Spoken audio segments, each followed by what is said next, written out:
Are you ready for a Texas shootout? Then you've come to the right place. 8 drivers enter tonight, so close in the point standings, you can put them all under a blanket. Tonight, the top drivers in the Precision Racing League will be looking to give themselves some distance in the fight for the championship. Who will accomplish that tonight at No Limits, Texas? We're about to find out live on the Global SimRacing Channel. Good evening, everyone, and welcome to the virtual Texas Motor Speedway for round number 3 of the Precision Racing League Cup Series season, sponsored by Diecast Kings. I'm Justin Prince. Alongside me in the booth tonight is NASCAR Coca-Cola iRacing Series driver Christian Challenger. We're also joined later tonight from the pit lane by Kenny Kibbe. Behind the scenes is our director Sean Ambrose, and he's using cameras provided by Dougie Beard. Tonight, these drivers getting ready for Texas Motor Speedway for what should be some exciting action. Let's take a look at your GSRC lap guide for the best way around Texas Motor Speedway. Speedway. They say everything's bigger in Texas, and TMS doesn't disappoint. Located 45 minutes northwest of downtown Dallas and just over 20 minutes north of downtown Fort Worth, Texas Motor Speedway opened back in February of 1996. Texas Motor Speedway has been a staple on the NASCAR and IndyCar circuits since the first major event was held here back in 1997.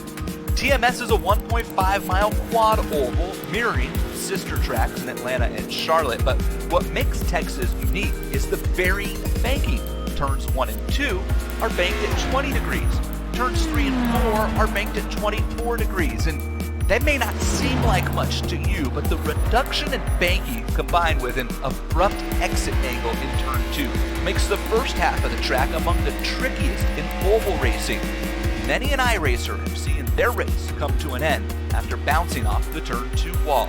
Now on the back half of the track, turns 3 and 4 make for some of the most intense and exciting wheel-to-wheel racing in the world, and have led to many memorable finishes in NASCAR and in IndyCar, including 2 of the 6 closest finishes in IndyCar history. The Lone Star Tower stands as one of the most visually stunning structures on the iRacing service. Located in Turn 2, this 10-story building is home to condominiums as well as office suites, and boy does it stand out under the picturesque setting Texas sun. Well, that's our look at Texas Motor Speedway. Now sit back, kick up your cowboy boots, and enjoy the show.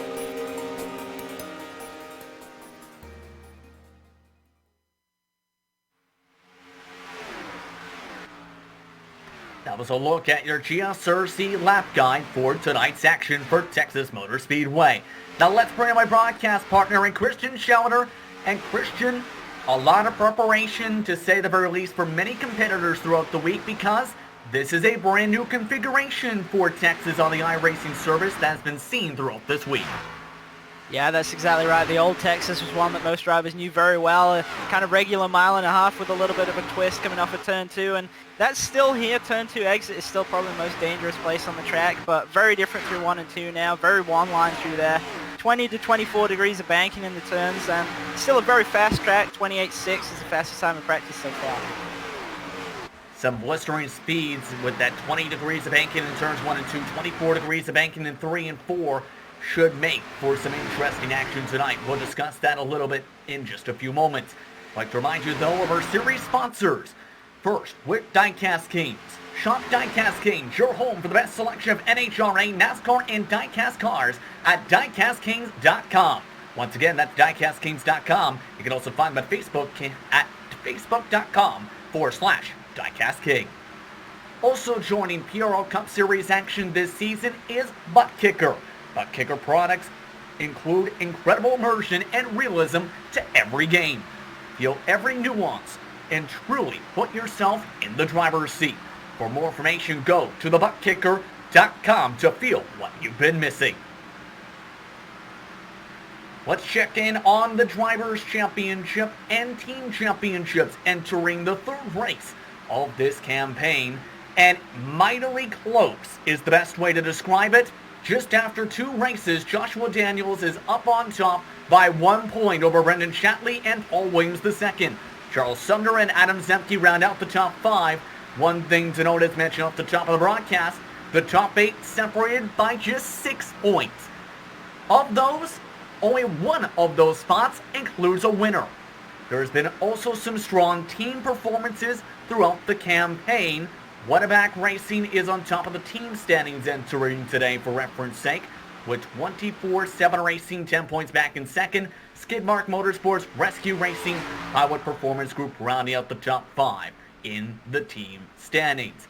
Now, as you take a look at that once more in that separation with those team standings, Christian, let's quickly go over the race details because it's similar to how we started the campaign in terms of distance. Yeah, very similar. Round 3 of 10 tonight, and tonight we're going to be doing 85 laps or 60 minutes. I think we should get the full 85 laps in tonight, especially if we get at least one green flag run in. As usual in this league, it is fixed setup with no fast repair tonight and a 24 incident limit. The incident limit not going to be too much of a factor at Texas Motor Speedway, but of course these drivers have had to adjust to the way these cars handle, especially with how they handle with the right front tire throughout the week. That's a potential storyline for tonight. Final moments before the start of qualifying. In total, 29 total competitors have brought their cars onto the track for practice. Braden Johnson is on top of the practice pylon on the left side of your screen, but the man who is just in second will be one of the storylines for tonight when we get qualifying underway. You read that right. For those not to follow PRL Cup Series competition in its history, Bradley Hawley has been one of its most dominant drivers in all of its competitions, long seasons of competition in action. Bradley Hawley is in the field tonight, Christian. Will still be race director for the series, but he'll be watching that from the cockpit tonight, rather from the race booth. Yeah, definitely good to see him back out on the track. As you said, he's one of the more dominant drivers that we've seen in the series in the past, and as we had last season with Richard Regan Jr. kind of dominating the season, it should be interesting to have another past dominant driver out there to give him some challenge. And Regan Jr. as well is a driver who's looking to make up some points tonight. Obviously that first round didn't quite go the way he wanted it to, and a little bit further back in the standings than his pace from last season would suggest right now. Right now, one of the first drivers on the track, as you can see, is Jay Felton. He's had some good performances so far in the first couple races. Let's take a look at the weather conditions these drivers are going to be dealing with for the start of this qualifying session. 5 total minutes, 2 solo laps to set the best time. Track temperatures at 115 degrees tonight, 80 degrees Fahrenheit the air temp. Partly cloudy skies, wind not a factor, humidity at 52% for this evening's racing event. But it's very tricky, this racetrack, more than people may think, because of that difference in banking in turns 1 and 2, Christian, for tonight. Yeah, turns 1 and 2 is very deceptive. It's a track that looks like it's about 18 lanes wide, but really the actual groove that you want to be on is very, very narrow. You're talking, it really is a single lane through 1 and 2, and that's where we're going to see most of the mistakes happening tonight. You have to be very, very precisely there. And as I spoke about a little bit earlier, the turn 2 wall on the old configuration used to come up very, very fast. Still comes up very, very fast here, and I think that's where we're going to see most of the problems with drivers missing the line, then getting tight on the exit of 2 and maybe getting into that outside wall. Currently, 8 drivers have put in qualifying times as we see. Keith Haney, one of the main storylines throughout the past few weeks, comes across the stripe and records himself a great qualifying time at a 28.919. So, blistering quick times here, one of the main discussion points. And remember, these drivers are coming off the race last week at Homestead. Homestead was an interesting event, unfortunately not on GSRC for that action. However, it was a race where Richard Regan Jr. did come away with the checker flag in that by 2+ seconds. The defending series champion showing great speed in that one. Yeah, quite a different racetrack, Texas versus Homestead. Homestead, a lot of lifting going on, not really much grip in the track at all, and right from the go, especially in both ends of the track, you had to lift a lot. This track's very, very different. There's a lot of grip out here. Kind of lifting through 1 and 2 just a little bit, but 3 and 4 is completely flat for a vast majority of the run. So it's very hard for the leader to escape here, and I think that's going to make the racing quite a bit different from a track such as Homestead. As these drivers continue to make their way around qualifying, now 15 make it 16 total drivers putting in qualifying times. Let's bring in our third broadcaster for tonight.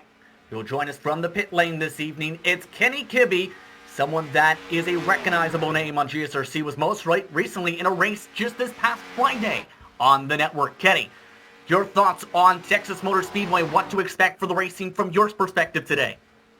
Yeah, guys, it's a real tricky track, really, and it's brand new to iRacing, so everybody's new to it. Again, turn 1 and 2 is going to be the really tricky spot. The groove is so narrow. You need to be on the bottom through that corner, and then with this horsepower package, everybody's going to be so packed together. Everybody's going to be really aggressive. You're going to see blocking down the back straightaways, and when people lose their good runs out of 1 and 2, 3 and 4, like Christian said, is going to be flat out. It's going to be interesting to see how well people can handle that tricky turn 1 and 2 and how well people can take care of their tires and their equipment, and to see what they'll do in the pit strategy with this being an 85-lap race.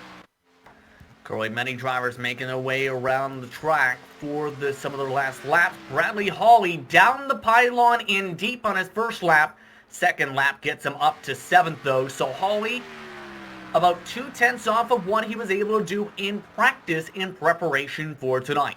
Just a couple drivers have yet to record a time here, Christian. Thomas Morris, James Duke, Eric Talent, and Chad Brown. So let's take this time to ask you what you expect this race is going to be like tonight, especially with the challenges of Texas Motor Speedway with this configuration we've already hit upon.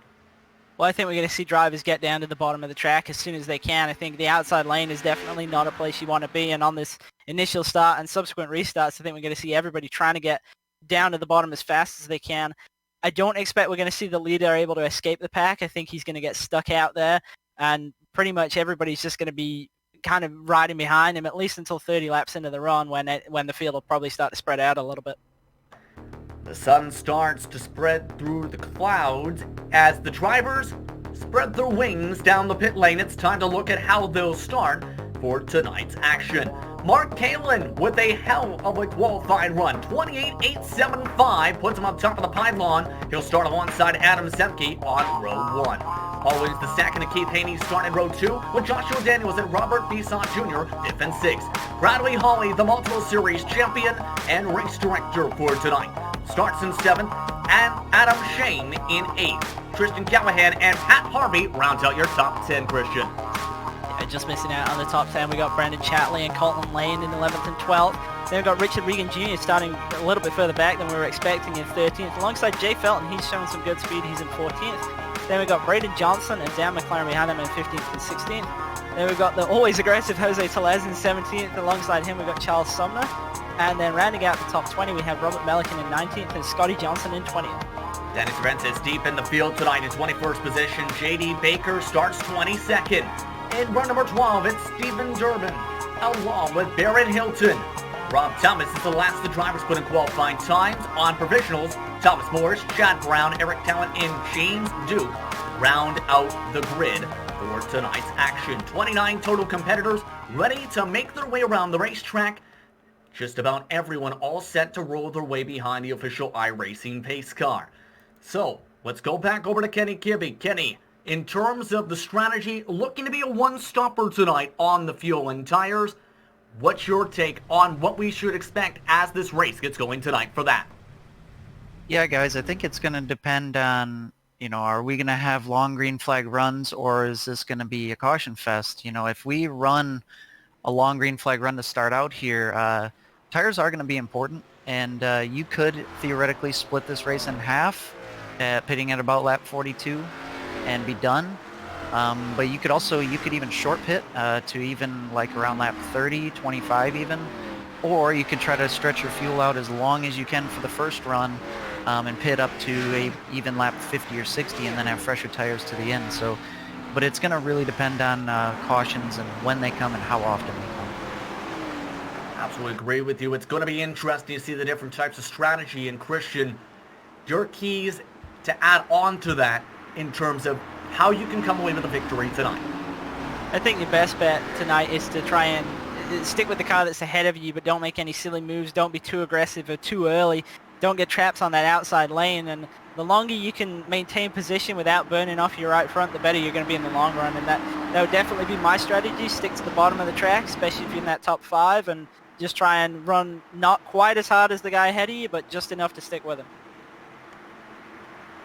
We'll see who can hold on to the bottom and who can hold on to the top positions tonight. Mark Kalin, with his best qualifying performance all season, is set to bring them to the green flag, and his baby blue 62, Adam Zemke, will start on the outside. iRacing pace car is off, green flag is out, we're underway for the Lone Star State.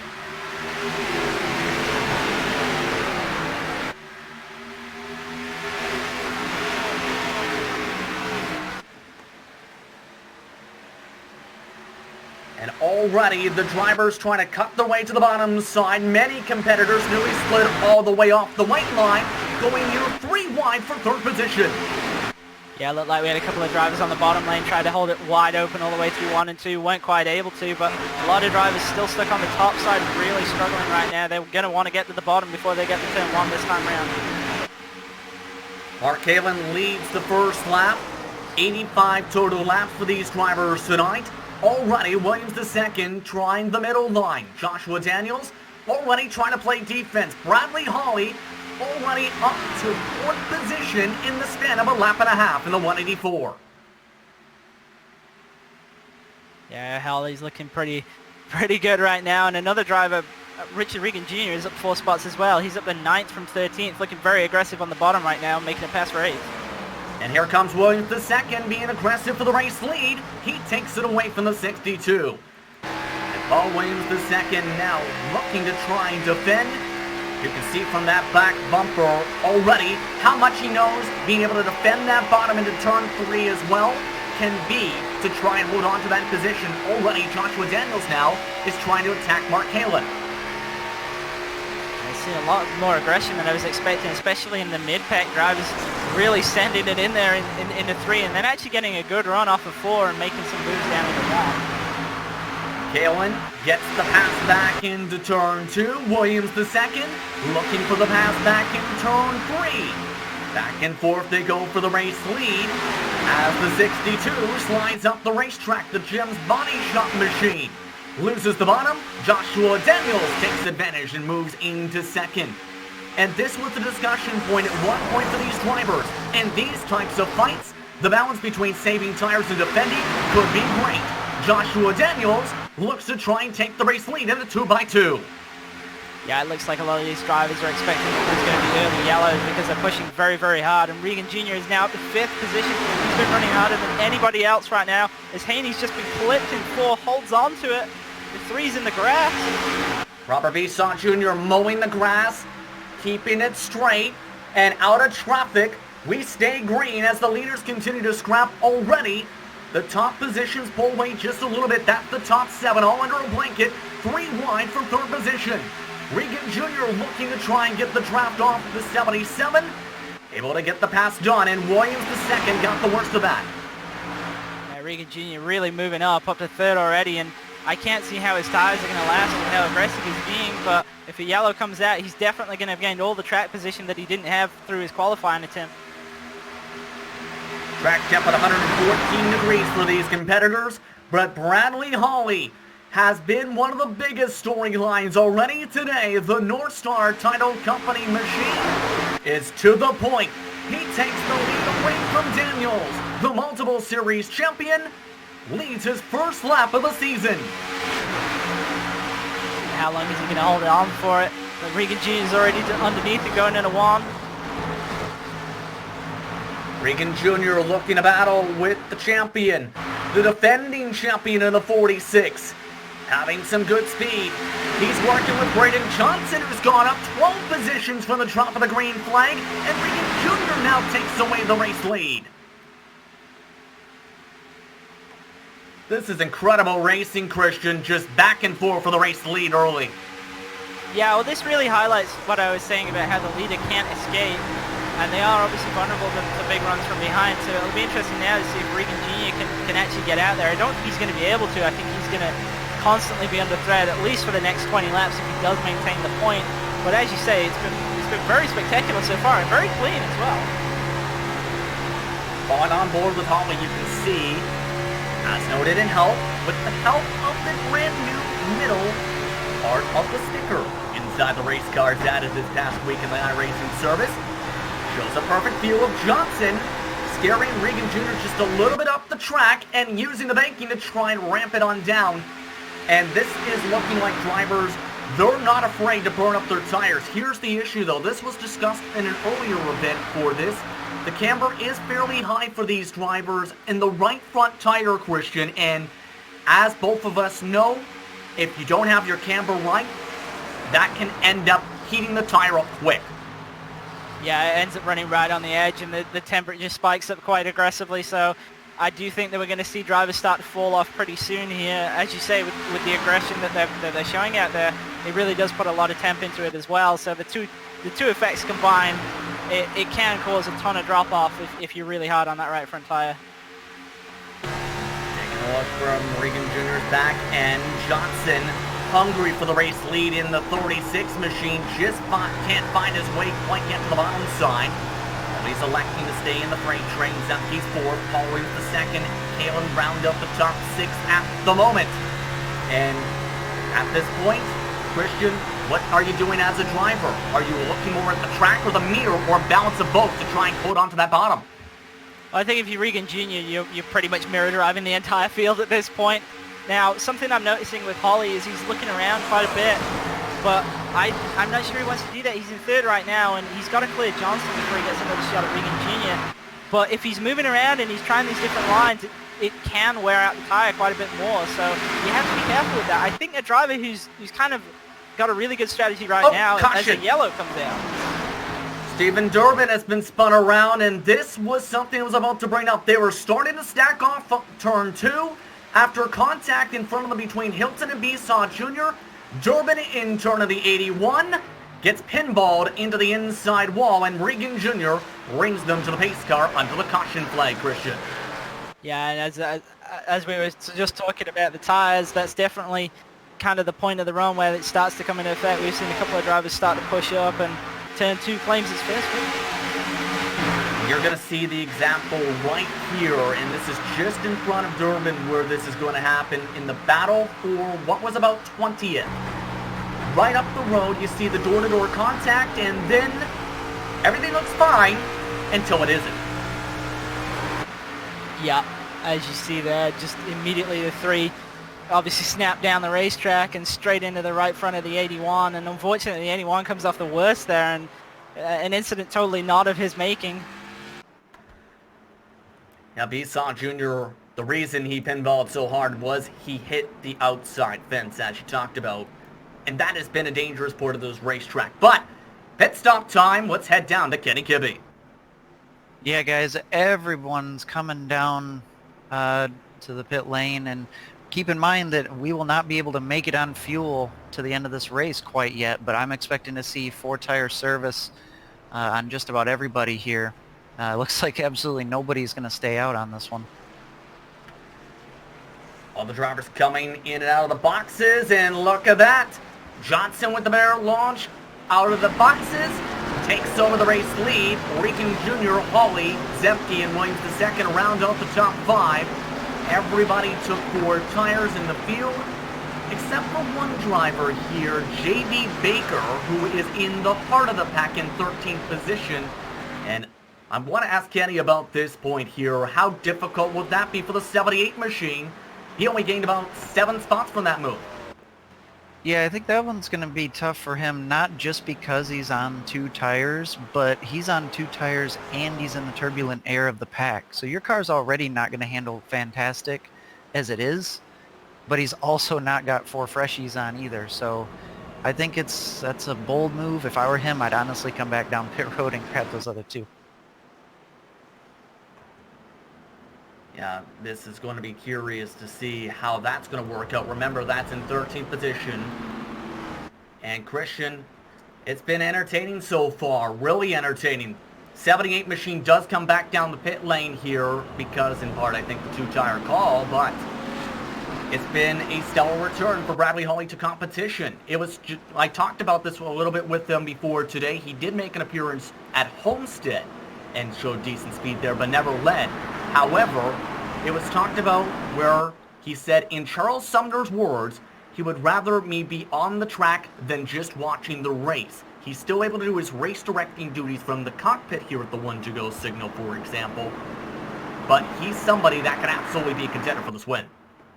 Oh yeah, absolutely, and I'm glad to see he's back out there. As we've mentioned, he was one of the most prolific race winners in the past, and we're definitely getting the battle I wanted to see, which is him versus Regan Jr. And another driver who's had a great race so far, Braden Johnson. We haven't really spoke about him much at all, except for noting that he got up from 15th up into the top 5, but he's doing a really impressive job right now, and it'd be good to see if he can hold on to this lead.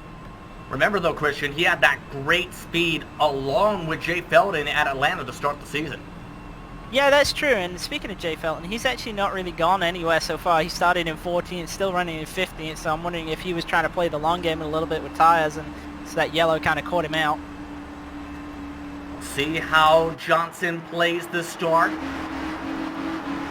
First restart of the race. Pace car is off. Johnson goes for the early launch.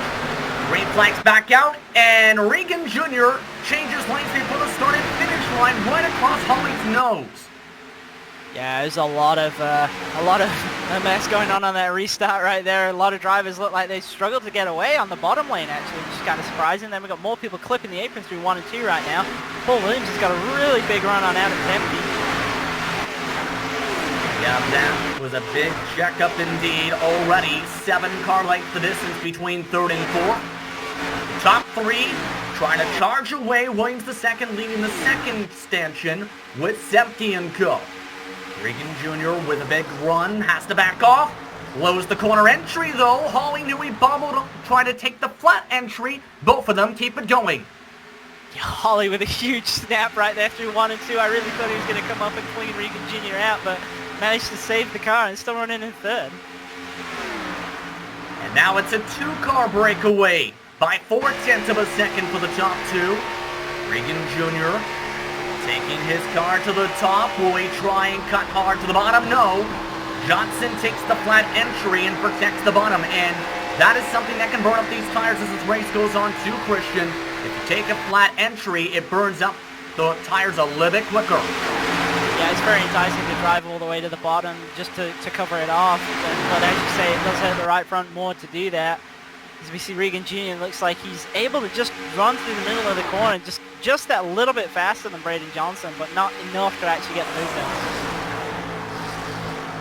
New fastest lap of the race by Robert Milliken, by the way, you see to the right side of your screen. He's in the 12th position as Hawley has drafted his way back into the front. To the left side of the track, Regan Jr.'s on the bottom.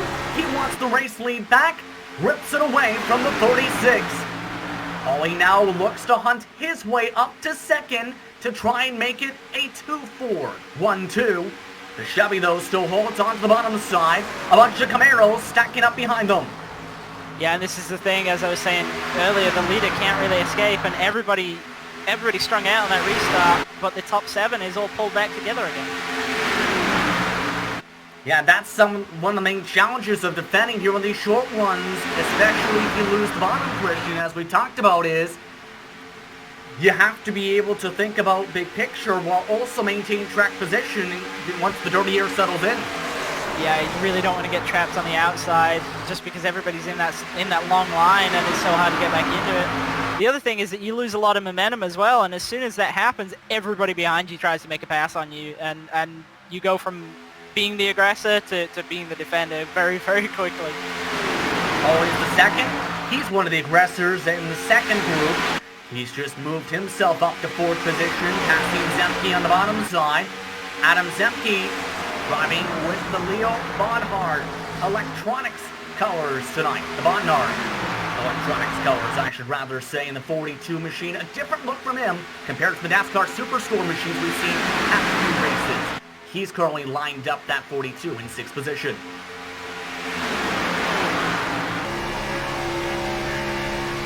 Take a look at Zemke now. He just got shot off the track, though, Christian, by Dan McLaren. After door-to-door contact, just a slight touch in the middle of the apex. Yeah, and it's actually something I've been watching, is that on the entry to 3, with this setup, and with this track, actually, you can kind of get a little bit of a rear-end wiggle going into the corner. There's a bit of a transition there, and I think what happened was that McLaren was pretty close to Zemke and just had that happen and bobbled into him a little bit, but no harm done there, both able to continue on and no damage. The though, single file. That moved McLaren up to 6th position. And a few drivers are trying to take a little different entries. And this is a line you see Williams II trying to do that worked for a couple drivers in competition, trying to use the middle for the apex off. Sometimes it works. Most times, though, it does not. Lost him some time to the top 3, as you see on your screen, coming to 60 laps to go. And Christian, of course, these drivers, we mentioned the preparation. There's also the NASCAR Pro Invitational today. That's seen action at Texas Motor Speedway. A lot of preparation for that. How was your side of things with helping on that? Because you did help out a little bit with one of the drivers on the field. Yeah, a lot of those drivers, especially after that Homestead race, they were all out there doing a lot more practice than they did previously, and I think the mindset for those guys changed a lot, and we saw a lot more practice throughout the field. And Ryan Priest, my JTG Doherty real-life counterpart, so to speak, in the 37, we were doing some laps with him on Wednesday night, both myself and Jeremy Allen, and that was a lot of fun, and he picked it up very, very quickly, and he said he wasn't out here just to ride around, he was out here to definitely try and get the win, and I don't want to spoil the result for anybody today, but he definitely gave it a really good shot. Yeah, it was an absolute thrower, absolutely, but as a driver in the NASCAR Coca-Cola iRacing Series, how much of a learning experience was it to be able to interact with your real-world counterpart like that in this type of situation? Yeah, it was definitely an interesting experience, and I think we're all of us that have the real-life counterparts throughout the series are having a really good time with it, and I'd just like to give a bit of a shout-out to NASCAR and to Fox and iRacing as well for putting on those events. They've been a lot of fun for us, they've been a lot of fun for the drivers themselves, and I think it's really putting iRacing out there in a good spotlight right now, and I think they've done an awesome job. Following the second, not having some fun in the past lap or so, as you've seen on the onboard in some of the shots. He went up the racetrack after Caitlin pushed tight off turn 2. That shuffled Williams II now all the way to the 8th position all of a sudden here. And he's falling back and quick. There's no holes to the bottom for at least 2 to 3 cars back. Yeah, this is the dangerous problem that you have if you get stuck on the top. You just get stuck there on the top the entire time. There is very few holes, and he's going to keep losing spots. I think he might have an opportunity to just squeeze in there. Yes, he does. That drops him all the way back to 10th position, a -7 from the drop of the green flag. As they're side-by-side for the race lead. Johnson to the bottom side. Holly trying to follow Regan Jr. up at the point. They're side-by-side for the race lead.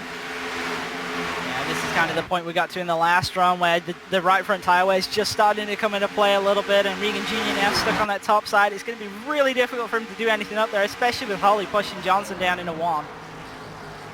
Yeah, I did give him a little bit of a shot. Holly has to get off the gas. Regan Jr. a little bit tighter. Tries to anchor it down, and Johnson with the huge block. Yeah. Holly still watches along. Big block there. Very aggressive block, and I'm actually kind of surprised that Regan Jr. let him get away with that. I was expecting to see him dive under him onto the apron there, but didn't do it. But I definitely think this is a pretty fierce battle right now. Regan Jr. still looking to try and ramp it down off of turn 2. Backs up the corner hard in the Aberti racewear machine. This time the ramp doesn't work. Holly jumps onto it. He's got his quarter panel underneath Regan Jr.'s machine. Squeezing is the 46. Holly tight, can't get to the white line. Side by side for second position. Owen McLaren watches on with the +12. Yeah, it definitely looks like Regan Jr. is struggling with his right front a bit there. As you said, he cut down to the bottom but wasn't able to actually get it off the corner out of 2 last time by. Allowed Holly to get to his inside. Holly still can't complete the pass though. And the more they fight side by side, Christian, the more time they're going to lose, especially at this crucial point of the run. Yeah, that's the other thing. The further they fall back behind Braden Johnson, the harder it's going to be to pull back up. If Johnson can get out to even as much as a 0.5 second lead, although Holly just allowed Regan Jr. back in there on the bottom into 1. Back to single file. However, damage is done. Johnson's now pulled away to 3/10. And here's the advantage the 36 has too. He's got clean air compared to, say, McLaren 73, having dirty air off a couple drivers. You see how much of a gap he pulled just by the side-by-side battling, but the draft already reeling those 3 cars back in. Yeah, and McLaren, as you mentioned a little bit, is doing a great job here. He's not getting involved in the fight, but he's running 4th, started this race in 16th, and he's just doing enough to stick with this lead group, but he looks like he's going to have the best tires of all of them by the end of this run. He's just not pushing as hard as they are. Inside the fuel window, coming to 50 laps to go, you take a look at McLaren. He's 2/10 back of Bradley Hawley for the time being. And Hawley smacks the wall. McLaren takes over 3rd, and a big mistake by the 184, severe aero damage to the Ford Mustang. Yeah, that's really going to hurt him on that right side. A lot of damage right there.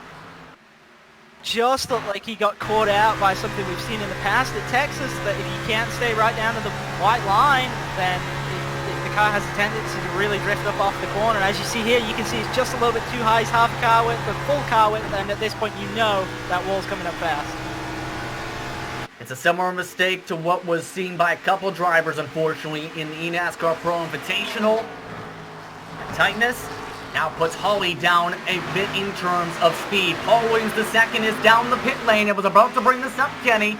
Potential undercut strategies could come into play. The 7 is the first to do it, Kenny.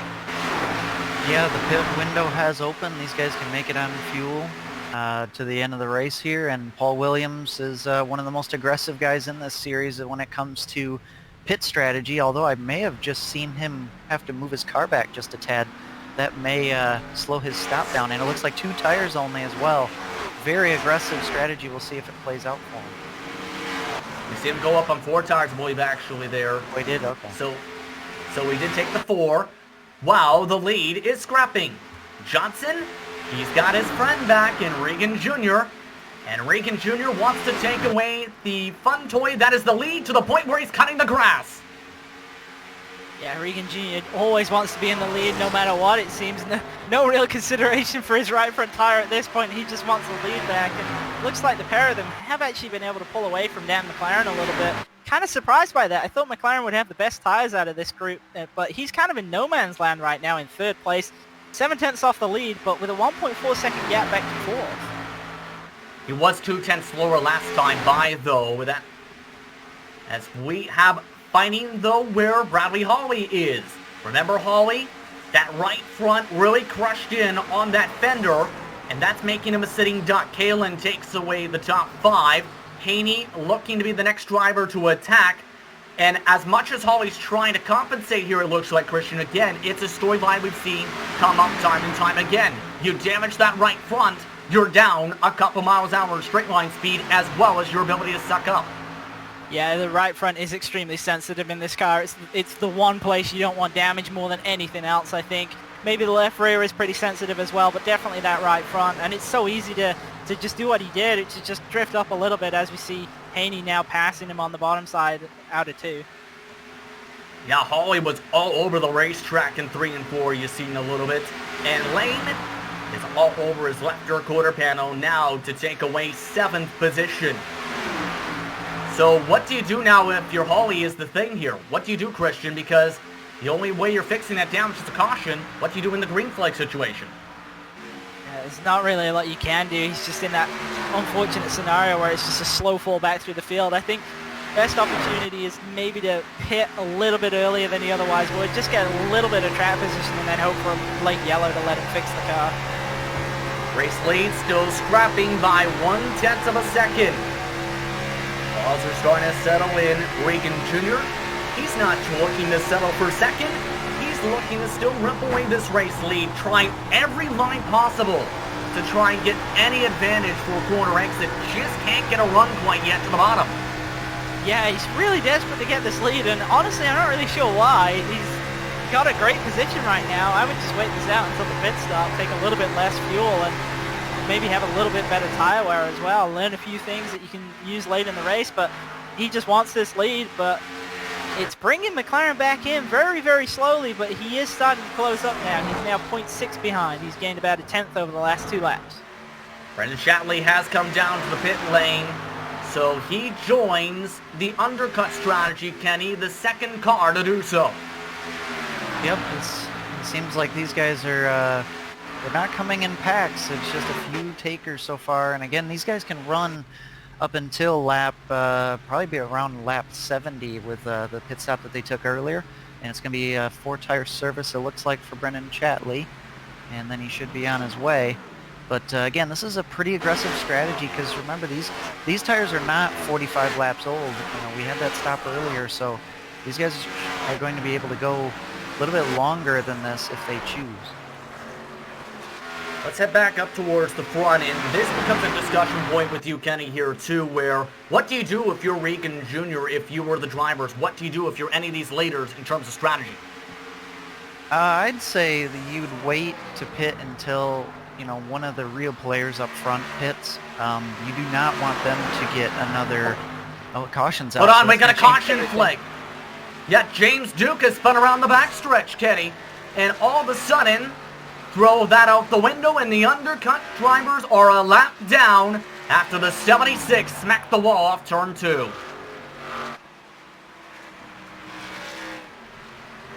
And that changes a lot, Christian. It makes it now where you can make it on fuel from here because of what happened to the 76. He was one of the next cars that were about to be lapped, potentially in the next few moments. Yeah, we see he's pretty high coming off a 2, way too high, just grabs the right side on the wall and then immediately fires down in the inside. And as you say, trapping those guys who've taken that undercut strategy. Paul Williams II, one of the drivers most known for that undercut strategy, was running third before he pit and unfortunately was still a lap down at the time of that caution. So he will be the lucky dog, but he will be right at the tail end of the field.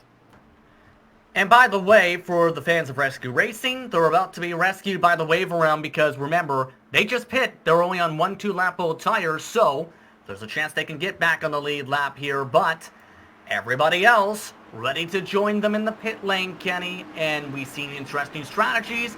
Now, this is a crucial pit stop. Yep, this should be the money stop unless, again, we have more cautions. That could bring more people down pit lane, but...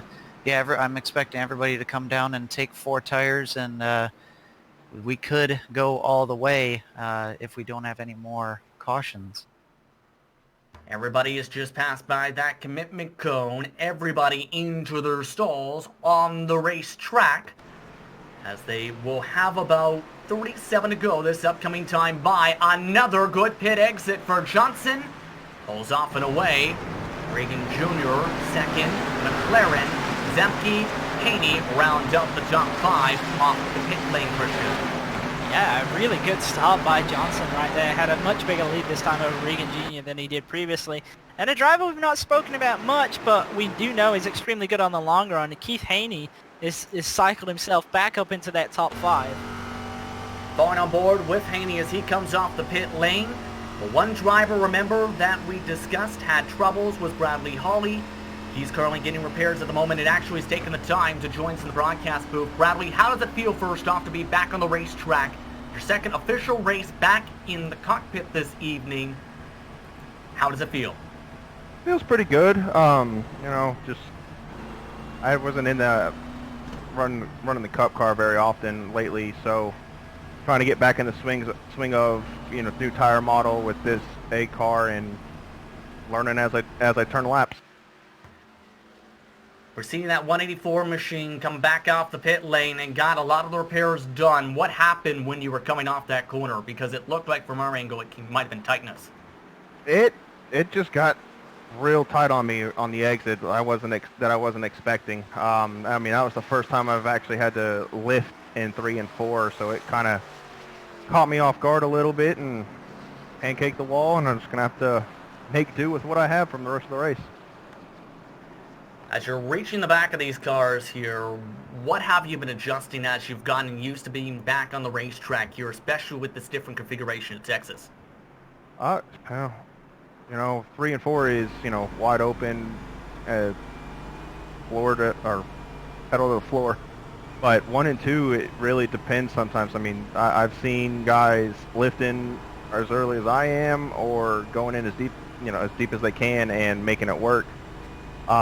It seems like you can use the brakes a little bit, but I feel like if you're using the brakes going into 1, you're going to be tearing up your right front much quicker than other people. So you'll be restarting this race in 22nd position. looking to be, when we get the green flag, about 35 laps to go. What's kind of your strategy to find your way back up to the front here? First couple laps, with how loose it is, just survive, try to avoid anybody getting wicked loose, and maintaining that right front a little better than I was before, just due to the fact that people are going to have a better right front fender than I am. What's your focus on the racetrack? Getting the 1 to go signal. Good luck. Thank you very much. That was Bradley Hawley in the 184 machine. He's in 22nd position, was one of the lead cars at one point in this race. Christian, what's your take on what he said? Because there was a couple interesting things he brought up, especially in 1 and 2. Yeah, I think he kind of made it pretty clear through 1 and 2 that it's difficult to get through there, and it's difficult to actually build runs really that you can actually use, and as well as hurting the right front. And I was a little bit surprised about what he was saying through 3 and 4 about how it was easy flat, especially given that that's where he actually contacted the wall. But I think he's got a fair point that for the vast majority of the time it is easy flat through 3 and 4. As mentioned, the 1 to go signal, drivers are on the bottom.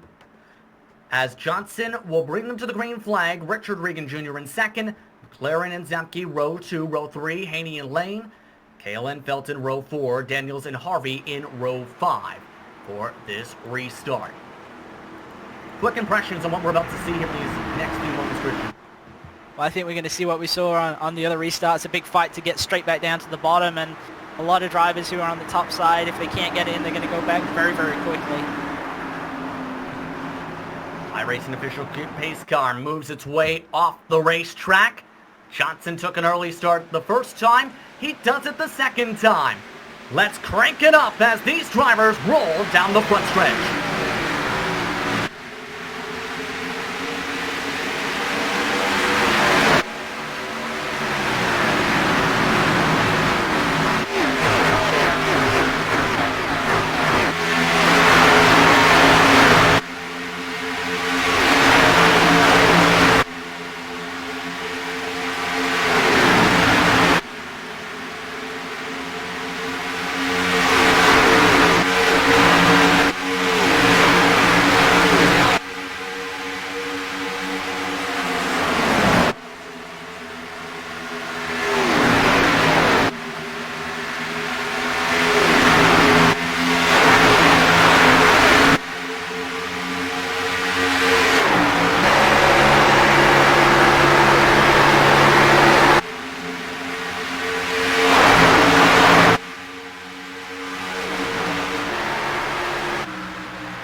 What great sounds of these race cars tonight. Johnson, though, nearly got passed by Regan Jr. Haney, though, was able to shuffle out McLaren for third position. Zemke now tries to do the same. Can't get the run down the backstretch to battle for that position. Some great racing here coming to 32 laps to go, Christian. Yeah, and I think at this point everybody knows that the tires can last if they push him hard, so nobody doing any saving at this point. We saw Haney there. He got a bit of a run underneath McLaren, just shuffled him out, and McLaren fell back to 5th. And Zemke nearly able to pull the same, but as we were seeing in previous runs, the leader just can't escape the pack, and everybody built up in this top 5 right behind Braden Johnson. Johnson again tries to go for the flat entry to break up the slipstream. By the way, J.D. Baker is down the pit lane. He got hit by the left rear fender of Adam Shane after Shane ended up getting loose off of turn 2. He's now getting significant repairs on the racetrack. Top 4, though, a single filed out here. McLaren, Lane, Kalen, and Felton round out the top 8 grouping here. So if you're one of these drivers here, especially with what has been a calmer restart compared to the others so far, Christian, what do you do? Well, I think if you're Braden Johnson, you just got to keep doing what you're currently doing and really mirror drive Richard Regan Jr. at this point. Regan Jr. arguably looks the most aggressive driver out there right now, and I think definitely if it comes down to a short run at the end or a late race restart, he'd be my pick. I think some drivers out here having a good run who've not had a good run in the series for actually quite some time. Colton Lane up in 6th place. At one point in time, he was contender at the front for many, many races, and then just had one really, really bad season. And now he's managing to make a comeback as he's trying to get under McLaren off of 4. Yeah, let's take a look on board with Lane. In fact, right here, he tries to poke his way underneath the 73 machine and that Hallmark machine. But, yeah, it's been a great run for Lane. He had some decent speed in Atlanta, remember. Then he spun out a pit entry. Yeah, he's a driver who has had a lot of promise in a lot of races, and there's been so many times where I've kept an eye on him just because I know he does have a lot of speed when he can really hook it up, but he's had some misfortune that's been of his own doing, as you mentioned, the Atlanta pit road incident, but then there's been a lot of races over the past season or two in this league where he's been involved in some wrecks, which he just happened to be in the wrong place at the wrong time. Yeah, indeed, at this point. Able to keep his car clean for the most part as the rest of the leaders continue to shuffle out. One of the drivers has been in the conversation all day, just behind them again, that baby blue machine, the 62 of Kalen. He's had some good speed as well. He just took the pass away from Lane in the backdrop. There has been some absolutely phenomenal performances from these cars. It's the best I've seen Kalen do at a non-super speedway. Yeah, Kalen's having a really good run tonight. Obviously, he had the pole as well, so he's got good pace at this track. I'm wondering if that just might be a track experience at other places then, with this being a new deal for everybody and everybody kind of starting from the same point, and that's how he's kind of one of the faster drivers out there, and maybe that's something that he needs to work on for some of the other tracks, just getting a bit more practice time and get some more track knowledge built up. You mentioned some of the practice preparation with Ryan Priest. For yourself, how many laps have you turned at this racetrack trying to learn it alone? I've got to be honest and say I haven't actually learned that many laps at this track on my own. I've probably done somewhere in the region of about 100 to 150 total. I've got to be honest and say it's not one of my favorite tracks.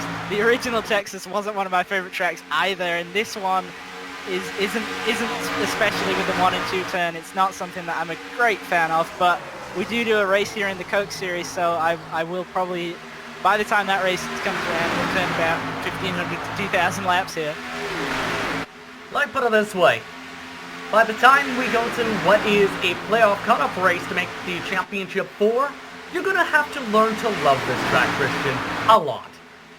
Yeah, that's definitely true. There's actually a lot of tracks on the Coke schedule where at one point in time I completely hated them, but now, either through results or through some practice, I've kind of changed my opinion on them, should we say. Good man. Good man. As this is going on, the drivers battling for the lead are having a good fight. Give a shout out to Haney. He qualified really strong this week, and we've seen Haney be able to charge his way before from the back to the front and conserve the tires the best out of anybody in some of these events. He's been able to keep track position, so he hasn't had to fight like he has in some races, Christian. Yeah, Haney's one of those drivers who has extremely impressive long-run performance, but as you said, he doesn't normally qualify that well, and kind of made some gains with that this week. Qualified at 4th, but on the initial start, he was really shuffled out. There was a little bit of an incident down in 2, and he fell all the way back down, I think into the about 15th spot or around that area, but he's got himself back up to the front at the time when it's needed, and I think he's definitely one to watch here. Regan Jr. has been very aggressive, going to be hurting that right front a lot more than Haney is. Yeah, look at the approach Regan Jr. has been taking. This time it's allowed Haney to battle for second. First time someone's gotten underneath any of the top 2 drivers the past few moments. Haney takes away second position. This is as going on. Danny Cervantes had some trouble off of turn 2. Dropped from 16th to second to last after contact with Adam Shane. We're seeing a lot of the top 6 starting to concertina back up. It looks like Regan Jr. is just starting to struggle through turns 1 and 2 right now. Braden Johnson's trying to get away at this point before Haney gets to him, but you can really see the difference in tire wear by the arcs that people are taking through 1 and 2. The guys who are able to pin it much lower down on the racetrack close to that white line, they've got much better right front wear and temperature at this point, so They are the faster cars. Lane nearly said hello to the wall in the backdrop. The leaders, though, looking to say hello to the top spot. 20 laps to go. And the track conditions, despite the partly cloudy skies, Christian, have not really changed this entire race. They've stayed firm at 114 Fahrenheit. Yeah, very consistent track temperature for these guys, but as they run, they will be putting more rubber down on the surface, and so that will give them a little bit more grip, but that does also make the track even more line sensitive, so you do have to keep that in mind. That has been something these drivers have definitely been keeping in mind with the way they've been approaching some of these lines today. Now 19 to go. Regan Jr., He's got a blistering run off the corner, gives a shot to Haney. Both cars keep them straight, but man oh man, Regan Jr. finally got the arc he was looking for off the corner. Just nowhere to take the run except for a back bumper. Yeah, and that's interesting that Regan Jr. had that big run in that different line, because that was actually the exact same line that Haney used to pass him, and now Haney's changed his line. Caution! Caution is out on the racetrack. And this changes everything. So, trouble afoot. It appears Chad Brown may have been the cause. As you see with the smoke puffs, it was down the back straightaway, because the venomous enemy of tonight, Christian, turn 2 was the cause.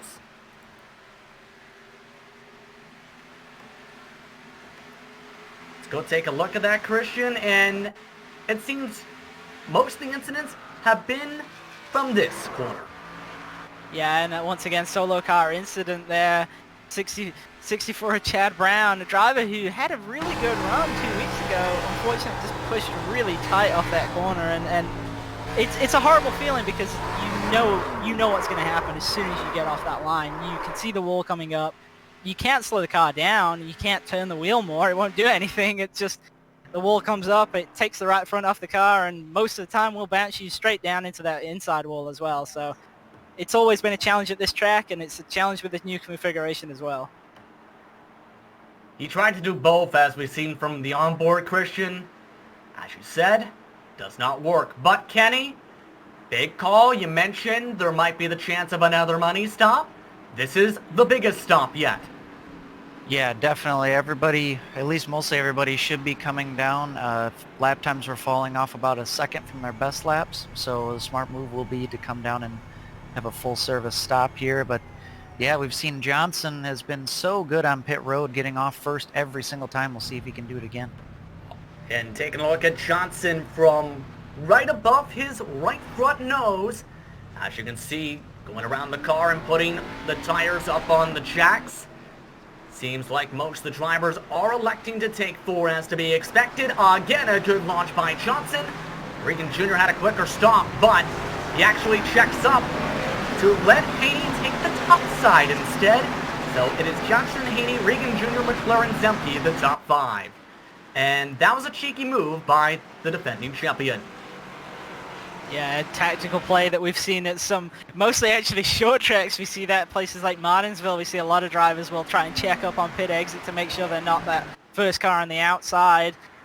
But it does come into play here. As we've said, top line is just non-existent at this racetrack. So you do want to be on the bottom, and checking up a little bit on pit exit is the way to do it. Then that's what you do to get that spot.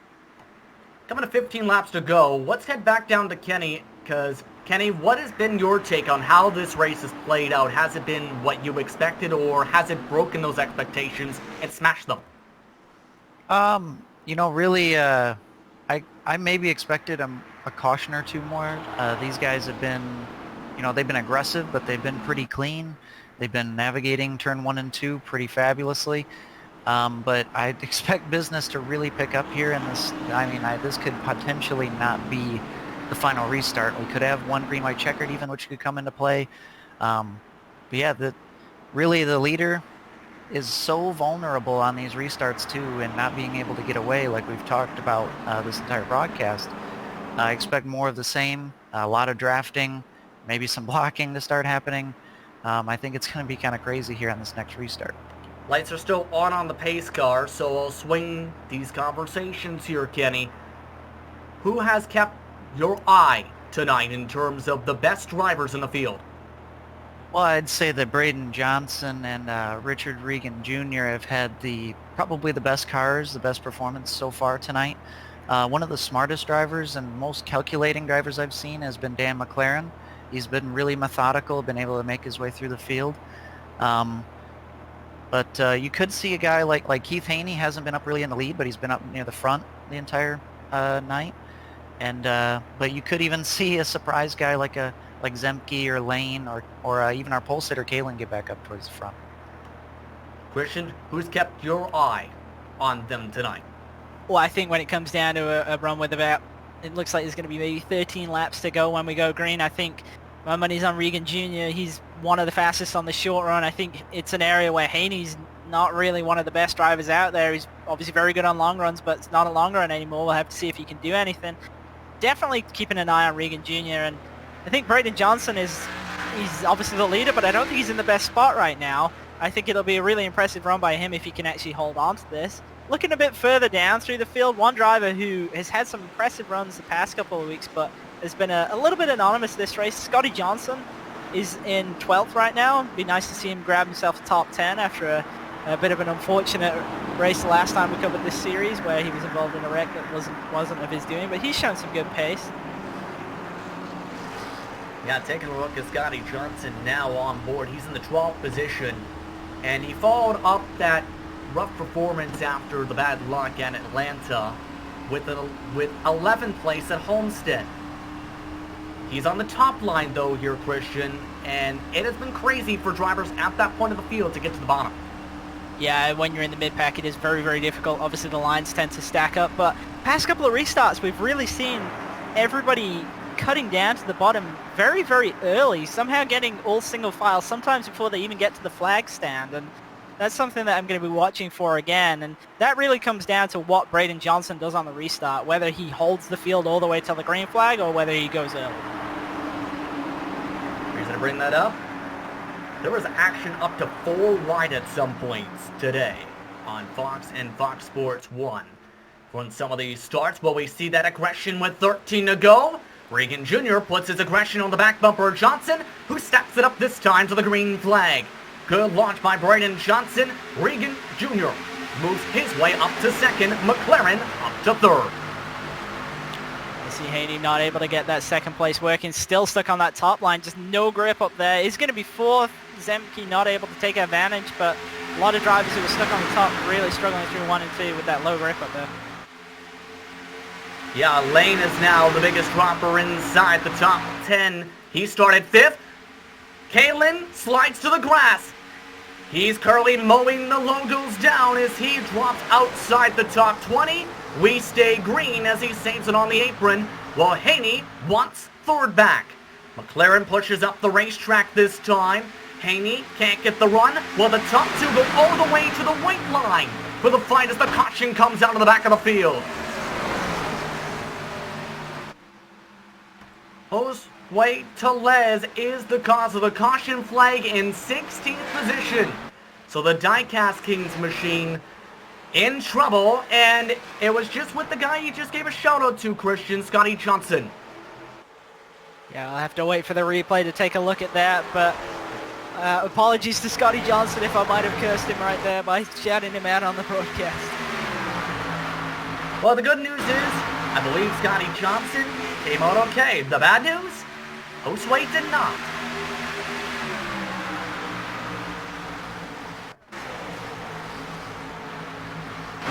Keep it on right here. Yeah, Bottom right here. Looked like he clipped the apron just a little bit dead center of the corner, but then he's okay there, and I guess there was just some contact with Scotty Johnson and just fired Jose Tellez down into the inside wall. I think the onboard's going to really say this is from right now from the legend right there. Yeah, that's definitely looked like Scotty maybe got tied on the top and had to pull it down to avoid the wall, and unfortunately for Jose, it was just underneath, and that's a really unfortunate incident there. Obviously nothing he could do. So the caution comes out now at 10 laps to go. Only Brennan Shatley joined the pit lane drivers along with Kalen, and who is getting repairs or getting service. And Kenny, at this point, what do you do as a driver here? Just a couple laps is the run. Everybody staying out of the old tires, that's to be expected. Do you even think of coming down if you're in the front at this point if you get an air caution? Yeah, I'd say if you're in the front, I'd say even like the top half of the field at least, I'd say stay out. You got the track position that's going to be very valuable. You have to stay out and keep it. You don't have enough time to really make use of those tires because you're just going to be stuck in traffic. But if you're near the back of the lead lap cars, why not? Come in, get some fresh tires. So Chatley's seen also how to crush front end a little bit. Kalen, of course, set to the grass, so He elects to sacrifice track position 22nd, 23rd-ish. Where some of those cars will cycle. But one of the bigger movers, we talked about Third Rock Racing's main driver we've seen in the 87 in Haney. His teammate in Talent, he's also been charged to the field tonight, Christian. Yeah, I was just taking a look through at our biggest movers, and Eric Talent is definitely one of us. Started 28th. He's running in 11th right now. Obviously, he's going to have the bottom for this restart. In a great position to get himself a top 10 tonight. Yeah, and he's done this quietly, and this is wow. A lot of the craziness has gone on, but he's kept the car clean. No scuff marks, a little bit of rubber buildup on the 05, but he's looking to try and get himself a top 10 here. Our biggest movers, McLaren, plus 13. Robert Milliken, we haven't mentioned him, is a plus 12 tonight, as the other double-digit gainers outside of Johnson and Regan Jr. So, 2-to-go signal now for these drivers, and it has been very aggressive for Johnson to hold on to the bottom all the way to the apron. At one point, is there a limit to that blocking if you're, say, the 46, seeing what's going on?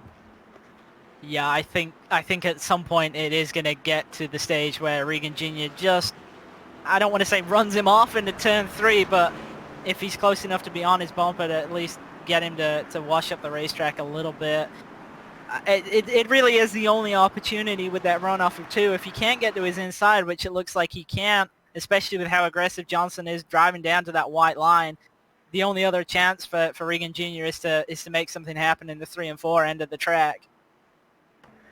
And you don't want to end up going underneath the white line either, because as it's seen on SimSpeed and the iRacing Esports Network Friday, that can be controversial and damaging to both the drivers involved. Yeah, it's definitely something you want to avoid if you can help it. Obviously, if you can pull off the pass without any contact at all, that's the best way, but I think Johnson's made it clear how aggressive he's willing to be to win this race, and I wouldn't be surprised if we see that aggression matched by Regan Jr. in kind. Kenny, anything else we should keep in mind for this upcoming restart? 7 to go. Well, the guy I've really been paying attention to, Dan McLaren, he's going to be starting in 3rd, which, if you're not the leader, 3rd place I would say would be the next best place to be. So if he can get a good jump, if he can clear or at least stay on the inside of the 2nd place Regan car, he might be the next guy to be able to try to challenge Braden Johnson in the last 7 laps or so. But these drivers are the 1-to-go signal. They've already chosen their lines. Johnson, as we expect, to choose in the bottom again. Regan Jr. on the top side in row 1. McLaren, Haney, row 2. Zemke, Lane, row 3. Row 4. Milliken and Daniels, Felton and Sumner round out the top 10.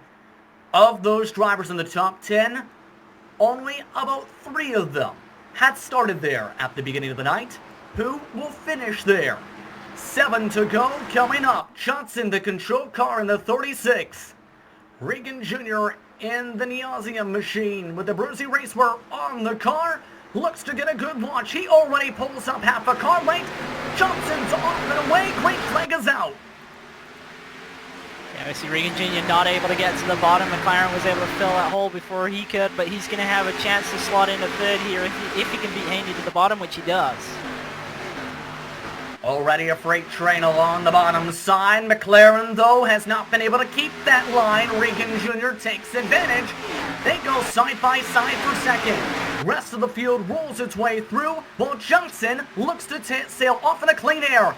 Regan Jr.'s dumped to 2nd. Haney's on the grass. He clipped the apron through 4th. He's sliding.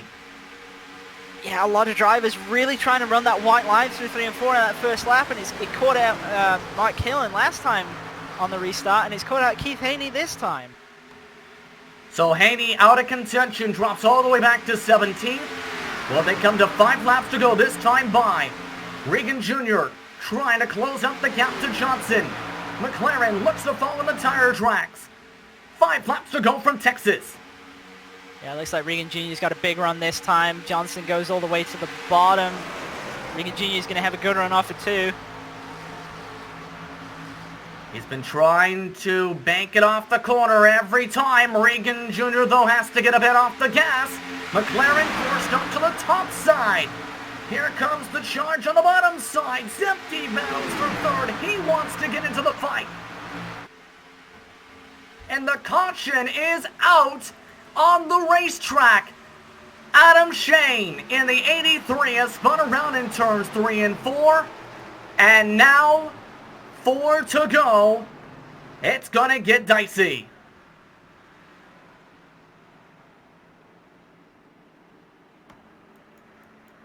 And let's take a look at the GSRC replay, and he had a bit of help this time. The 83 did, Christian. It's Paul Williams the second who is the helper. Yeah, we see the 83 coming off a 2 there, and then Williams the second is behind right now, going into 3. Looks like the 83 is just a bit higher than Williams. Oh yeah, the 83 tried to cut back down the track at the end part of the corner, and Williams was trying to dive in underneath and just meeting in the middle right there. Honestly looked more like a miscomm than anything else. Yeah, right there you see, trying to come down a little bit. Instead, smacked up the track. So this caution flag gonna make it very interesting here. 3 to go. We're approaching green-white checker territory here, Christian, now, and the starts have been tremendous from Johnson all night. He's in the best position potentially here out of the top 5. Yeah, I think that as the laps take off, and obviously as we move down into green-white checkered territory, I think it shunts the advantage more and more towards the leader. That said, Adam Zemke's had some really good restarts, and he's going to be starting third on this one. If he can get underneath Regan Jr. and still have a good run coming off 2, I'd be interested to see what he can do against Johnson going into 3. Yeah, he has been really impressive tonight. And remember, he started up towards the front of this race and had that new sponsorship on that race car too. Has been really impressive in that 42 throughout tonight's event. Kenny, your take for what we're going to expect here in what is going to be green-white checker territory potentially, and don't forget, potential time limit territory. Yeah, I mean, Braden Johnson, the leader, he's in the best position right now, being able to control the restarts, and he's been doing that all day long. So I expect him to get a good jump, be able to control this thing, but really it's going to be key for the guy in second, Regan, to do his best to stay on the quarter panel of Braden Johnson if he can. He hasn't been able to do that all day so far. And the key for the third place car, Zemke, to try to get right up on the back bumper of Braden Johnson and see if he can possibly cut up underneath him on the exit of 2, or be able to get a good enough run to challenge into turn 3. Only one attempt at a green-white checkered, and Christian just mentioned the time limit. We're coming up to 2 minutes on that mark. It is going to be tight for this. Drivers are getting clarification for how this will go here. This is going to get interesting. Yeah, it does look like we're going to have a green-white checkered, but as we've seen before, when there is a time limit on the races, we can end up with some strange race outcomes, so to speak, so we just got to keep an eye on that. I hope that we will get a green-white checkered, and I think we've got enough time to do it, and that is what the sim's telling me at this point, that there will be one green-white checkered, and obviously if the yellow comes out right at the beginning, that will be the end of the race. So lots of pressure for these drivers now to be able to get the best finish they can, as clean as you can right now. So, to reset things, for those just tuning in, third race of the season for PRL Cup Series sponsored by Diecast Kings action. Brendan Johnson has led most of the way in the 36. Richard Regan Jr. has been in the conversation as well in second. Zemke, McLaren, Daniels rounds out the top 5, with Lane in the 6th position. 7th, Robert Melican, Charles Sumner 8th, Jay Felton, Pat Harvey round out the top 10. So here's the situation. One attempt at a green-white checkered, 1 to go the signal. Drivers have about a minute or so before they reach that 1 hour time limit on the racetrack here at Texas Motor Speedway. It's time to punch the clock here, Christian. This is going to be interesting. Yeah, I think the advantage is firmly with Braden Johnson at this point. Obviously, the probability of a yellow coming out helps him. We've had it happen quite early on these past restarts, so Obviously, he's got that in his favor. He's got the restart control as well. His main competitor for the entire race, Regan Jr., is on the top side. I think it's his to lose at this point, providing he can come out of two at full speed. These drivers should just be able to, at the very least, get the green flag. It's a matter, though, of whether they get one lap or two. That is the tightness of this situation. Johnson, though, is in the best situation either way, Christian. Yeah, I definitely think so. I think if there'd been more green-white checkers or there'd been a longer run, I think he'd have been under a little bit of threat. But with the probability of a yellow, I think he's definitely in the best spot now. Time limit has been reached behind the pace car, it appears. Johnson brings them to the start and finish line and will get the green flag. Keep an eye on the left side of your screen. As you can see, the two-lap shootout has turned to one. Johnson has to defend 1.5 miles to keep this lead. And Regan Jr. is going to have a big run. Johnson's going to block the bottom as he's done all race here. Regan Jr. looking at the top side, but not on his bumper cover at all. Johnson continues to hug the white line. Regan Jr. one last hope. Can he get to the inside? No. Regan Johnson wins it at Texas. Regan Jr. second. Sempte rounds out the top three.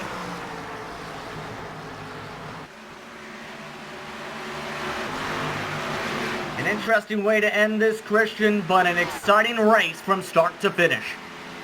Yeah, absolutely. We saw some great action throughout the entire race there, and I think if either Braden Johnson or Regan Jr. had won, I think both were a completely deserving winner. Both were at the head of the field the entire time, and it's a little bit of a shame that we didn't get that second lap in because it looked like Regan Jr. had an interesting run that he was about to try on the outside of Johnson into turn one. Braden Johnson will get to burn things down. He's your winner at Texas Motor Speedway. Post-race coverage for the Precision Racing League Cup Series, sponsored by Diecast Kings, is coming up after these messages.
Everyone to the Global SimRacing Channel's coverage of PRL Cup Series action after a thrower at Texas Motor Speedway.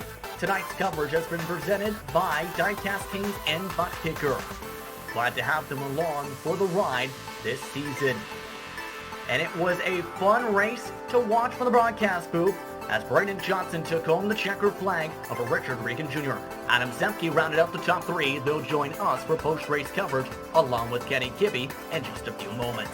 Dan McLaren finished in 4th, with Joshua Daniels in 5th, Colton Lane in 6th, Robert Mellencamp in 7th, with Jay Felton, Scotty Johnson, and Charles Sumner rounding out your top 10, Christian. Yeah, then we had returning champion Bradley Holly. Had some damage early on, but able to come away with an 11th place at the end. Alongside him in 12th, Pat Harvey. Eric Talent wasn't able to get that top 10, but still brings home a good result. Up 15 spots, finishing 13th. Tristan Callahan, didn't speak much about him tonight.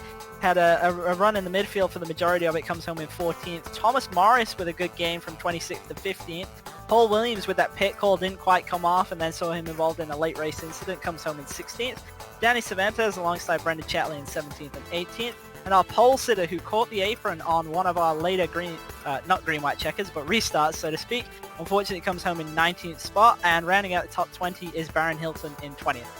J.D. Baker finished in 21st, then Josue Tellez got a bunch of duct tape, came home 22nd by pitting multiple times to repair his broken race car. Rob Thomas rounded out the drivers on the lead lap, joining the Ouchbane list for Adam Shane, Keith Haney, Chad Brown, James Duke, Stephen Durbin, and Robert Bisson Jr. to round out the 29 drivers who started. No DNSs for this evening's action. But the man who came away with the checker flag was someone that showed speed at Atlanta, showed great speed again at Texas. Braden Johnson, how does it feel to be a winner in the PRL Cup Series? It feels awesome, man. What a great race. Yes, indeed. You had to carve your way through the field, started in about 15th position. Then by the halfway point, you were leading this thing. Talk us through your fight to get yourself into the position to hold on to the lead. One thing I'm definitely taking away from all this is I really need to work on my qualifying. I've had such terrible luck of it, but I ended up getting behind Richard Regan Jr., and he was just carving holes for us to just make our way up there, and man, it was a blast. Indeed, it was an absolute blast, and showing some great speed and gaining a lot of valuable points here tonight, Braden. Now with this victory, though, you get to focus on another different type of racing next. It's time for low downforce again at Bristol Motor Speedway. Your thoughts? Well, with that one being how tight Bristol is, and you know, it's pretty tough to run there. I'm just going to try to survive, and hopefully I can hang on to some points. And I mean, as far as these tracks here tonight, how we ran, it's kind of, you have to get yourself up front and protect the low line. And I don't really care for that kind of racing, but that's just what you have to do. Either way, you come home with the victory tonight. Anyone you want to thank for being a part of your victory? You guys for putting on a great broadcast. I can't wait to go watch it. I enjoy it every time. Y'all do a great job.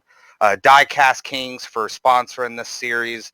I'd like to thank PRL for putting on these races for us. I'd like to thank everybody out there that ran a good race, and I'd like to thank my buddy Jay, who put in a lot of work. We tried our best to come up with the best cars for these races. We practiced a bunch, and my uncle for being the crew chief and watching the fuel in case we needed to pit. Your uncle did a great job tonight, and so did Jay. He finished in 8th, by the way. Congratulations, though, on your victory. Thank y'all very much. Brandon Johnson coming home with the victory tonight. Richard Regan Jr., though, tried to go back-to-back after winning at Homestead, finishing 2nd instead. He's standing by with Christian Challoner. Richard, you were very aggressive at the beginning, and the race really got to the front very, very quickly, and looked like that was a really good decision. Obviously, we had those wrecks at the end and a lot of yellows, and had a really good fight with Braden Johnson the entire race, but you were never quite able to get a move to get underneath him going into 3 and 4, and as we kept having those restarts, what was kind of your game plan? Did you have anything planned for that last lap? Had we got an actual green-white checkered in there? If we would have got green-white checkered, I might have been a little more aggressive, but I kind of had a feeling it was only going to be a one-lap shootout. So I told him, no pressure from me. I just want to finish the race. I'd rather take P2 than come home with a wrecked car. It's really hard to pass, especially at this track, because 1 and 2 it's really only one groove, and 3 and 4 you're almost flat foot. So unless you really move the guy, you can't pass him. So I didn't want to do that to him. But if we didn't get those cautions, I might have been a little bit more aggressive. But I just knew if I laid the bumper to him with a lot of cars around us, I wouldn't have ended good, and I would have junked a lot of cars. So I'll just come home in P2. He drove one awesome race, and congratulations to him. Yeah, that was actually something we were talking about a little bit. He was doing some pretty aggressive blocks down at the bottom out of turn 2 and stopping you from getting underneath him. And something I mentioned was that if you were able to get a good enough run to stay stuck to his bumper, if, as you said, you'd had a bit of a longer run, you might have been able to just nudge him up a little bit in the 3 and 4 end of the track and get a pass done that way. Obviously, not really the way that you want to pass, but with how the racing was going, I feel like that was probably one of the only options left at that point. But as you say, both yourself and him drove a great race. The two of you were at the front of the field the entire time, except for at the beginning where you both started very close to each other, 15th and 13th, and both fought your way through as a pair. So great to see, and looked like you also had a good battle out there with Bradley Holly. Yeah, me and Bradley, we're battling pretty good in the Truck Series and the Cup Series. So both of those Truck Series you can watch Wednesday nights here on GSRC, same time. And obviously you guys can watch the Cup Series here on Sunday nights. But it sucks that he ended up getting tight off of 4 that one time and hit the wall, kind of killed his night. But yeah, me and him are having a pretty good battle in the trucks and pretty good battles shaping up in the Cup Series as well. Yeah, and obviously a second place gives you a lot of points and kind of helps you move back up in the standings after that first week where you were able to recover to a decent finish, but definitely not the kind of finish that you're used to in this league. And it looks like once again you're making a championship run at this. That's the plan. I'm kind of glad Atlanta was the first race of the season because I'll probably never be good at Atlanta. I don't know why I can't figure that track out. So it was nice to get that out of the way early. I don't think we got to worry about a plate race. So hopefully we just keep shooting for the top 5, and hopefully that can be my drop week, and we can be there. Well, definitely a change of pace next week going to Bristol. You got any thoughts on that track? It's definitely going to be interesting. We got we went there last season, but when we went there last season, we still had the high downforce. Obviously now we got the lower downforce, and we still got the 900 horsepower. So tire management is going to be key, keeping that right rear on you, staying off the wall, and the goal is to hopefully get a good qualifying effort in. I haven't been doing too good on that lately, and hopefully stay near the front and stay out of trouble. Yeah, it's definitely a different deal than what we saw on the high downforce package, and I think it should be a really fun race to call and a fun race to watch as well. And before we let you go for the night, is there anybody that you'd like to give a shout out to? Yeah, I'd like to give a shout out to everyone who races in this league. They're really clean drivers, and if you guys are looking to get in the league, check out PRL. Gotta give a shout out to ButtKicker and Diecast Kings for coming on board this season for PRL. You guys at GSRC for broadcasting, all the fans. I gotta give a huge shout out to my buddy Jesse Abraham at Neonism Paints for giving me the awesome paint scheme. Need a paint? Check them out on Facebook at Neonism. Gotta give a shout out to everybody that watches my Jesse, my aunt, my dad, my buddy Connor, my team, Bobby Dale Earnhardt Legacy Esports, and then the rest of my sponsors are Bruzy Racewear USA, ButtKicker, Susan G. Coleman, Multiple Sclerosis Society, Craftsman Shell, Neonism Games, Jay-Z Racing Photography, and yeah, just make sure you guys tune in next week to see an awesome race. Definitely one of the more recognizable cars out there, which is great for us in the booth. We can easily pick you out of the crowd, and a very unique paint scheme as well. And thanks for coming and chatting with us, and good luck next week at Bristol. Thank you. That was your second place finisher, Richard Reagan Jr., a plus 11 for him. Standing by with your third place finisher, Adam Zemke, is Kenny Kibbe. I'm down here in the pits with the third place finisher, Adam Zemke. Adam, you started up in second and appeared to drop a few spots, but then in the middle of the race, you seemed to gain those back and you stayed in the top 5 the rest of the race. How would you grade your performance tonight, and how did the race feel at this newly configured Texas? I couldn't be happier. I'd rather had a win, but I'm not going to be sad about a third place finish tonight. I felt I run pretty good. It was tough because you had to block everybody or else you'd get freight trained if you ever got up on the high side. So it was a little tricky. I don't really like throwing blocks very often. So that's something I don't like to do, but you almost had to unless you wanted to be running back in 10th or 9th or 10th. Yeah, it definitely got pretty hairy in the middle part of the field. I noticed your pace seemed to be pretty darn good in the middle to the later stages of a run. Was a long run what you were looking to have at this track? I think the setup was just built for me this week. For whatever reason, I always have a hard time keeping left front and right front even in wear, and this one was right down the board even. So I think I was able to just keep my tires under me a little bit better than some of the other guys around me. I would have liked to get up to the front, but honestly, that was kind of the worst spot to be in tonight, just because you could get such a run, and I think whoever was leading was under fire pretty much the whole night. Indeed, that was definitely the case, especially on the restarts. Now, next time out, we're going to be heading to Bristol. Do you feel any better or worse about that track compared to this one? It's a completely different race type. You're right, it is completely different. And honestly, I like Bristol watching it, but so far in iRacing, I'm not a big fan of it just because I'm not that great at it. Maybe they'll give me another good setup next weekend, and I can work with it, but I've not done all that great there in the past. And lastly, would you like to give any shout-outs to anybody?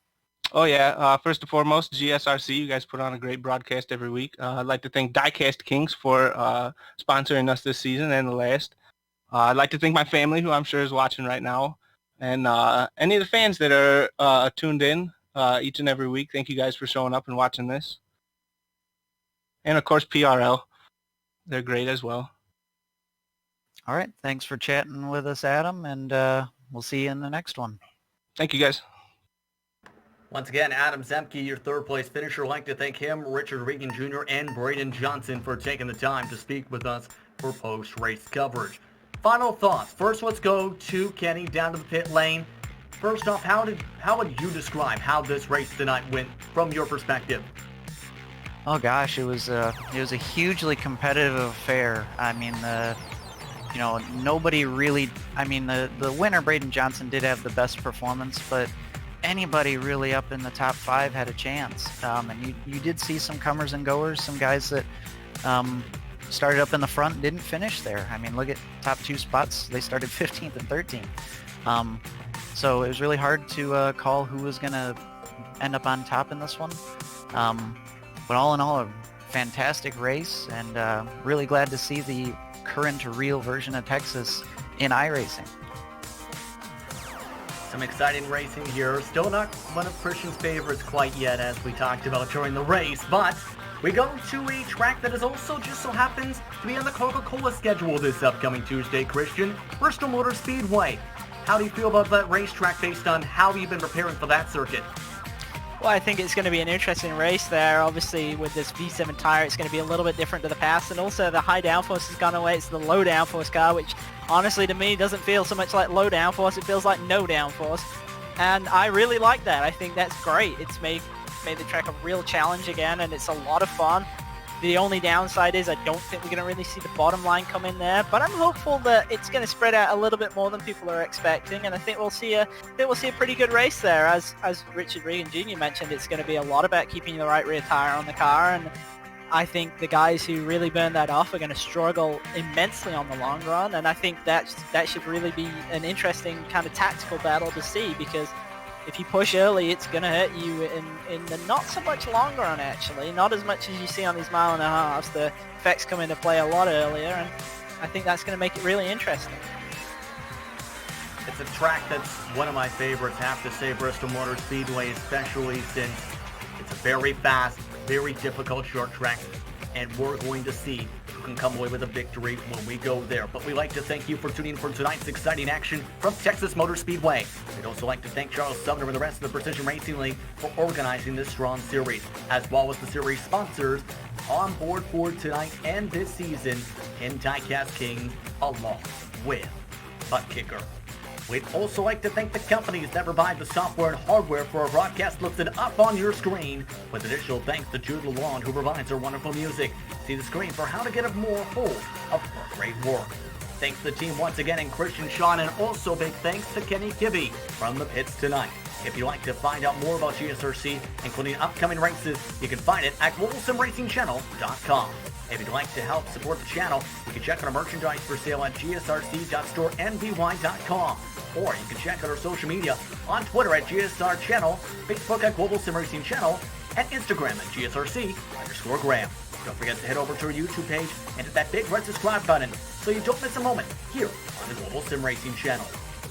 As talked about a little bit, the next race for the Precision Racing League, fourth is action for the Cup car, heads to Bristol. That's on April the 5th. You can catch that at 8:50 p.m. Eastern Time. Be sure to tune in. If you feel like having your Bristol itch answered earlier, you can see Christian Challenger on the racetrack this upcoming Tuesday on iRacing, starting at 9 p.m. Eastern Time. Pre-race coverage starts at about 8:45. But until next time, it's time to say goodbye. Race clean, race hard, and we'll see you on the track.